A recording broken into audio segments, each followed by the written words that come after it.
Hello again. It's been quite a while, or at least it seems like a long, long time. It's been at least a few weeks since I've posted anything.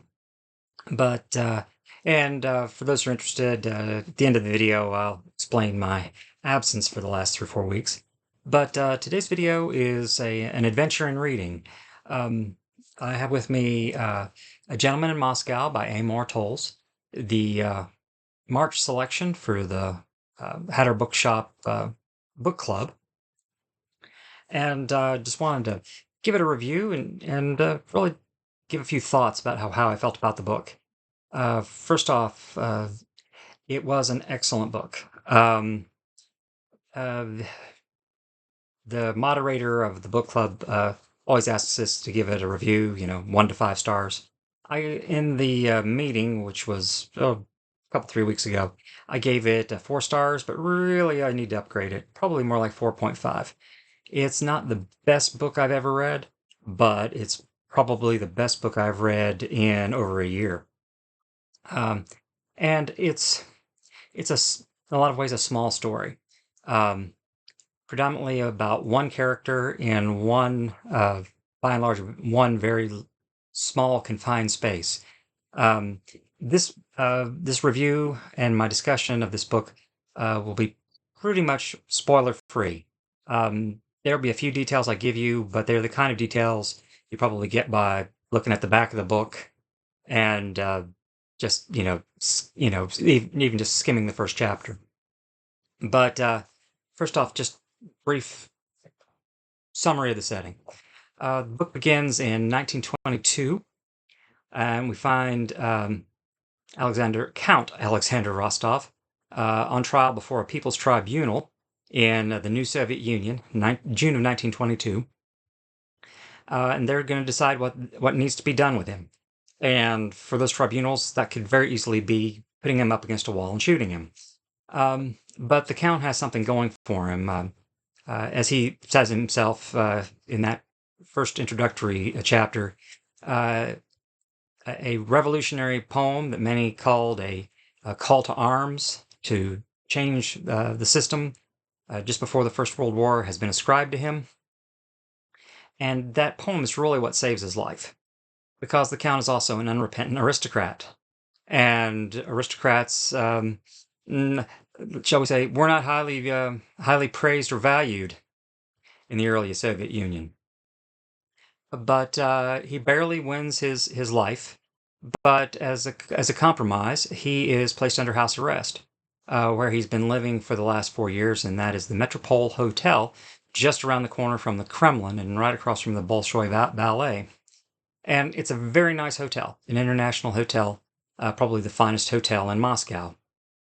But the Count is going to have to live there for the rest of his life. And this novel is the story of that time for the next 30 odd years. Like I say, it's a small story. It's about, the Count himself.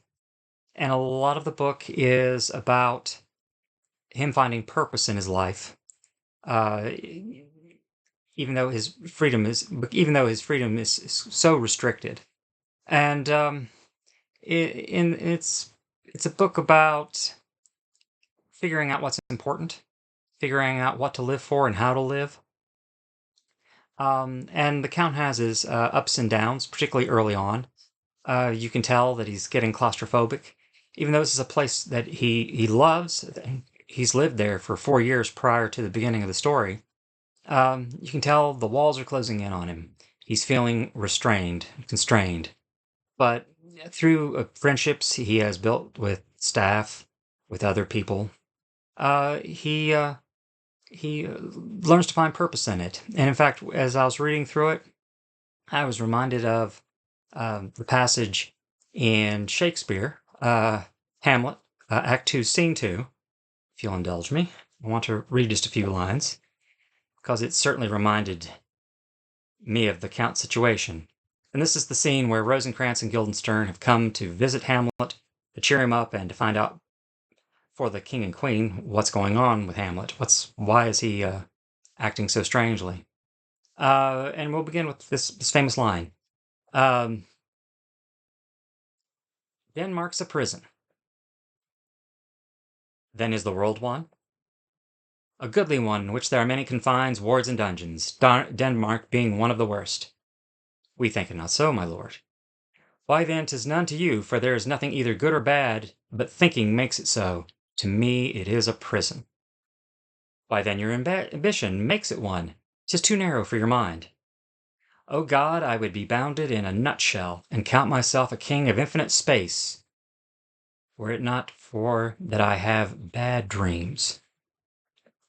And in those early chapters, particularly, that passage came to mind um, because the Count, through his life, figures out how to have infinite space uh, mentally and spiritually in that relatively small confine of the Metropole Hotel. It's a story about, as I said, friendship, duty, um, being honorable and treating others honorably, um, about raising children, believe it or not, about the things that are truly important and that make a life worthwhile, even if you are confined. And obviously, the Count's prison is much nicer than many prisons, um, but it is. It's still confinement. But even though he's physically bound, he, as I said, he is not mentally or spiritually bound. Um, just a really good book. Prose is beautiful. The Count has a great wit, at least from my perspective, and you're spending a lot of time with the Count throughout this book, and I enjoyed my time with the Count. And if there were a sequel, I would read it in a heartbeat. In fact, I'm going to reread this one. The the prose is very detailed. There are a lot of details I'm sure I missed the first time around, or I missed the significance of. And it's one of those books. It's a book that could certainly stand a reread or two, um, because things what seemingly is insignificant in the beginning of the book later on turns out to be very important. Um, and I like stories like that, where if you're paying attention early on, you have lots of aha moments. And of course, if you want to read this book, a knowledge of Russian history from the first half of the 20th century would be very valuable to you to give you context to what you're reading. Um, uh, some knowledge of Russian literature and poetry and culture would also serve you well, but it's not necessary.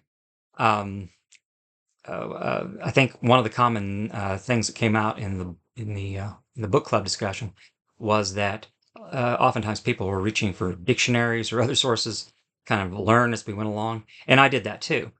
Um, I had the benefit of having a lot of knowledge of this period of history, but still, I mean, there's just so much detail there, and and if you don't have that going in, you'll have a good bit of that coming out. You'll learn a lot. It's like I say, an extraordinarily interesting book. Um, and once again, the uh, the Count's sense of humor is right up my alley. And if you don't like his sense of humor, I can see where you'd struggle with his book. But he's every bit the gentleman, and a very funny, erudite gentleman at that. Um, and as I was reading late in the book, I'm going to read a short passage from the book, and it really will not, I think, spoil the plot in any significant way. But to give you an example of how the Count thinks, um, and to give the Count and Amor Towles a tip of the hat, because I was trying maybe 2 or 3 weeks before we had the book club meeting to explain to a couple of friends the difference between the philosophers John Locke and Thomas Hobbes, because I had just gotten a Penguin Classic of Thomas Hobbes' Leviathan. And I'm trying to explain their differences of outlook, how they saw the nature of man, the nature of society, and what good government looks like. And I was like I said, I was struggling to explain that, but the Count does it very succinctly in 3 paragraphs. I'd like to read you those now. And the context is the Count is supervising a dinner meeting with 42 guests, with a head table and 2 side tables. Well, 46 guests, I should say. Sorry. And in any event, when he sits back and looks at it, he thinks about seating arrangements, and he says the following. Thomas Hobbes, no doubt, would have likened the situation to man in a state of nature, and would have counseled one to expect a scuffle. Born with similar faculties and driven by similar desires, the 46 men in attendance had equal right to any seat at the table. As such, what was most likely to ensue was a scrum for the head, animated by accusations, recriminations, fisticuffs, and possibly gunfire. John Locke, on the other hand, would argue that once the dining room doors were open, after a brief moment of confusion, the better natures of the 46 men would prevail, and their predisposition to reason would lead them to a fair and orderly process of seat taking. Thus, in all likelihood, the attendees would draw lots to decide the placement, or simply reconfigure the tables into a circle, just as King Arthur had, to ensure the equity of his knights. And chiming in from the mid-18th century, Jean-Jacques Rousseau would inform Messieurs Locke and Hobbes that the 46 guests, freed at long last from the tyranny of social convention, would shove the tables aside, gather the fruits of the earth in hand, and share them freely in a state of natural bliss. Like I said, that describes his envisionment of the struggle for best seats in a Communist Party meeting held there at the hotel. But like I say, just beautifully and poetically, he gives you pretty good insight into how Hobbes and Locke viewed mankind and viewed the world. Hobbes, of course, saying that we're driven by our baser natures, and therefore we need someone to have control to keep the mob in check. And Locke, much more optimistic about the nature of man, saying that given reason and education, that we'll sort these things out and we can come to agreement without much violence. Yeah, that really struck me when I was reading that. I said, aha.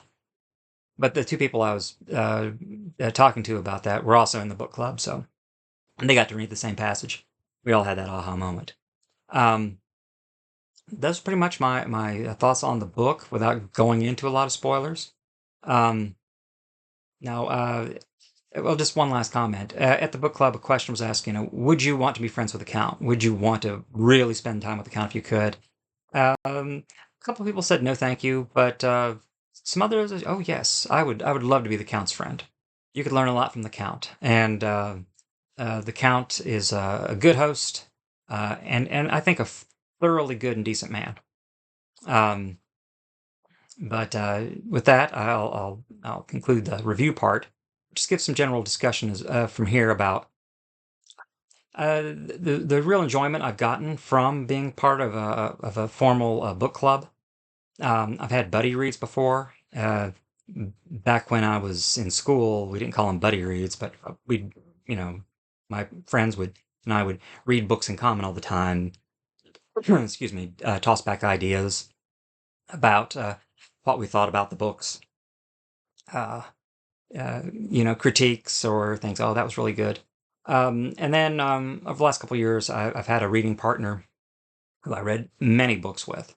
And in fact, with this book, my wife read it at the same time, and in the weeks since we've read it, in the last 2 or 3 weeks, we've had a lot of discussions about, well, first off, about the ending of the book, what we thought about that particularly. Well, one of us liked it a whole lot better than the other, but both of us agreed an excellent book that made you think.